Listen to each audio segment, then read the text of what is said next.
Hello, everyone, and welcome to EnglishPod. My name is Marco. My name is Catherine, and today we're going to buy some food at a store for basically bread, right, Marco? That's right. Today we're going to a bakery. So this is basically a shop where they sell bread and different types of bread, actually. That's right. So we're going to learn all about these different kinds of bread. Let's take a listen to our dialogue.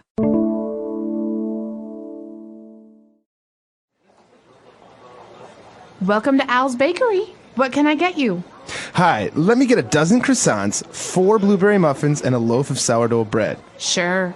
Would you like to have the loaf sliced? No, that's okay. Do you have any whole wheat bread? Oh, we're out at the moment. May I suggest some rye bread? Sure, that sounds good. Do you have any cakes? We have various birthday cakes and also some ice cream cakes. I'll just take a cheesecake. Will that be all? Yes. Your total is $43.20. All right, we're back. So now let's take a look at some vocab on language takeaway. Language takeaway. In language takeaway today, we have many different kinds of bread. The first kind actually comes to English from the French language. We have croissants. That's right, croissants. Now, as you say, they are, this is a type of bread that comes from France, I guess. That's right. It's really delicious. It's buttery and flaky, and it's in the shape of a crescent. Mm-hmm. Okay, so it's like a curve, like a C. It kind of looks like also horns, because it's got like a horn on each side. It does. And many people like to eat this for breakfast in France, but you can find it everywhere in America at cafes and bakeries. Okay, very good. So those are croissants. And now we're also buying blueberry muffins. Okay, muffins are a delicious baked good. Blueberry muffins are the flavor, so we can also have strawberry or orange. But in this case, a muffin is kind of like a sweet baked good. Mm-hmm. It's round. So It's kind of like a cake, like a little cake. It is like a little cake. The top is bigger than the bottom. So the bottom you have some paper to hold on to, and the top is round and maybe a little bit hard. Okay, very good. So those are muffins. We'll post pictures of these on the site so you can see what they look like. Mm-hmm. But moving on, now we have a type of bread. This is a sourdough bread. All right, so there are many, many, many different kinds of breads, but sourdough is very unique because the flavor is a little bit sour. It's strong. Mm-hmm. So dough is the substance or what you use to make bread, right? Or before bread is baked. That's right. So before you make bread, it's kind of like a liquid. Mm-hmm. You have some milk or water that you mix with flour, so you have to hold it in a bowl or a cup. And after you bake it, it becomes hard. Mm-hmm. So dough is when it's soft and like a liquid. Right. You've seen it when they're making bread. They have this it looks like a paste sometimes, and then it becomes hard. Or when they're making pizzas, that's called dough. And sour, obviously, because it has that flavor that you said, a very strong sour flavor. That's right. And a different kind of bread that we might find is whole wheat bread. Okay, now this is like the healthy choice. Yes, it's normally the healthy choice. That's because the flour that we put in the dough is whole wheat flour. It's a little bit healthier. It's usually a little bit darker than white flour, so it'll be brown. Mm-hmm. Mm-hmm. So yeah, it's basically the brown bread. I think if you've noticed when you go to the store and you can get bread, you'll find one that looks white on the inside, and this one actually looks brown on the inside. That's right. And an even more brown-colored bread, maybe even black, is rye bread. So what is rye? Rye is another kind of grain, and when you bake this rye bread, it has a very strong flavor, and it's very, very dark, almost black. It's actually my favorite kind of bread. So what does it taste like, or what's the difference between whole wheat bread and rye bread? Rye bread is much heavier. Mm-hmm. It has a stronger flavor. Whole wheat bread is lighter. Mm-hmm. Okay. Very good. So obviously it's maybe a little bit difficult to understand the differences between the breads, but we'll post pictures on the site so you can see them. And also, you have to go out to the bakery and try them so you can taste the difference. That's right. All right, so now let's move on to language takeaway part 2 and talk about a little bit more of the other vocab found in this lesson.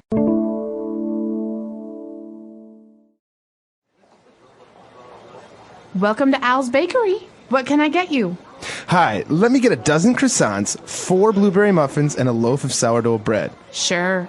Would you like to have the loaf sliced? No, that's okay. Do you have any whole wheat bread? Oh, we're out at the moment.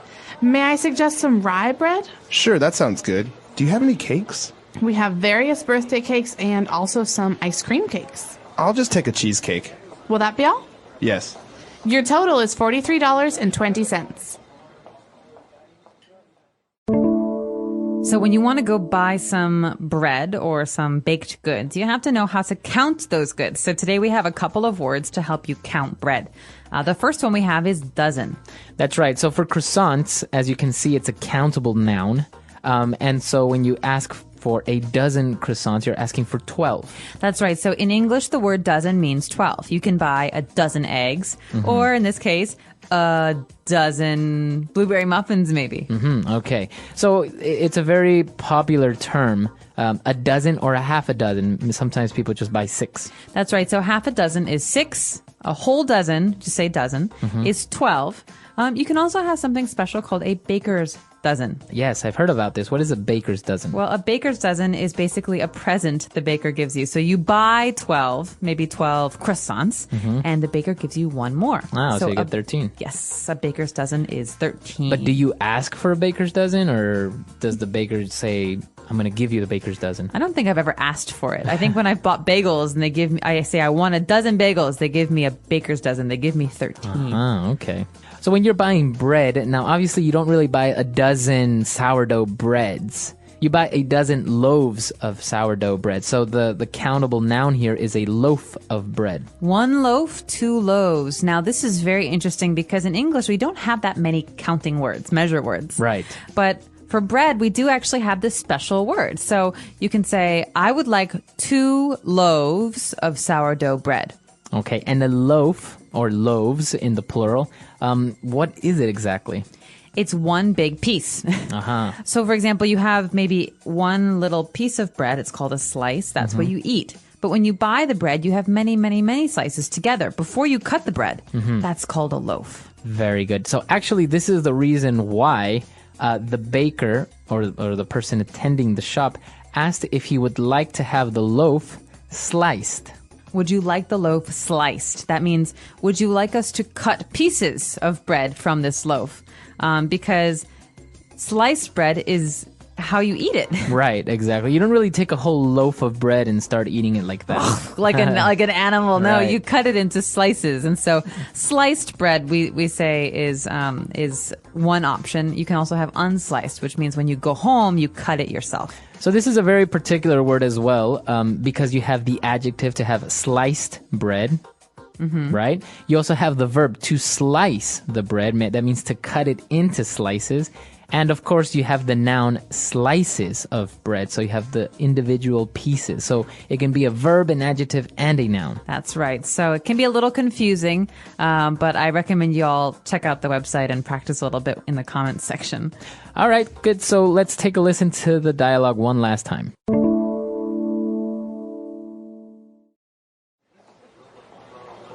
Welcome to Al's Bakery. What can I get you? Hi, let me get a dozen croissants, 4 blueberry muffins, and a loaf of sourdough bread. Sure. Would you like to have the loaf sliced? No, that's okay. Do you have any whole wheat bread? Oh, we're out at the moment. May I suggest some rye bread? Sure, that sounds good. Do you have any cakes? We have various birthday cakes and also some ice cream cakes. I'll just take a cheesecake. Will that be all? Yes. Your total is $43.20.